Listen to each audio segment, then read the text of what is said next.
Rwanda's Patriotic Front is commemorating 35 years of existence and is holding an international conference to celebrate the event.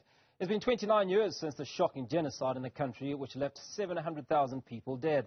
And this is front and center in panel discussions looking at transitions from liberation to nation building. Former South African Reserve Bank Governor and Finance Minister Tito Mboweni is among the panelists speaking at the gathering. Ziyanda Ngcobo spoke to him on the sidelines of the conference. Let's bring in then the governor, the former governor, I should say, Mr. Tito Mboweni. I mean, you've spoken about, the various phases which liberation movements go through, in particular once they become, ruling parties or governing parties, I should say.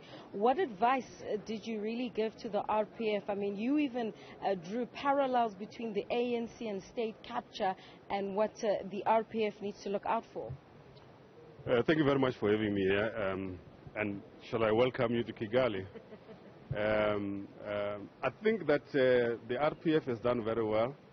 35 years old, still in the youth stage, because we define youth up to 37, so still youth.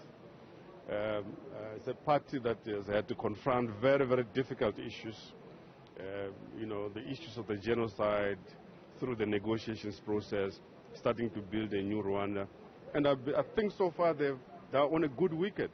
And I think they should keep doing what they're doing, uniting the country, building a new Rwanda person, dealing with issues of corruption where they don't have any tolerance whatsoever to corruption. So what I was saying is that the danger is that as you get embedded more and more into power, you run the risk of state capture, of too many resources around you, and the possible misuse of those resources, and some people beginning to feel entitled, where they are not entitled to anything. So they have to be careful about those things, remain vigilant, and stay the course. I mean, some would say perhaps the reason why Rwanda is so stable is because it's had one leader for over 25 years. On the other side, some say that this is questionable when you look at the quality of the democracy to have President Paul Kagame in power for so long. When you, as someone who comes from the oldest liberation movement on the continent, just talk to me about the stability that a country like Rwanda needs. I mean, Rwanda has managed to be stable post-genocide and up to today. One of the most impressive things about Rwanda is that the majority of the cabinet ministers actually are below 50. I think that's a huge achievement on its own. And they managed to have that intergenerational mix very well. I mean, some of the ministers here are young. Some are younger than my eldest son. And they are young, dynamic, able to do their work, they are tech-savvy.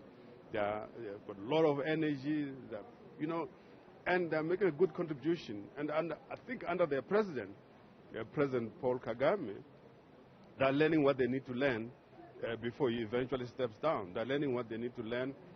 He's passing on the skills. As I said, there are also other older people in the cabinet, and they're exchanging knowledge and expertise in the process. And I think they're on a good wicket. Very quickly, what lessons can the ANC learn from countries like Rwanda? 29 years since the genocide, 29 years of democracy that we'll be commemorating at home.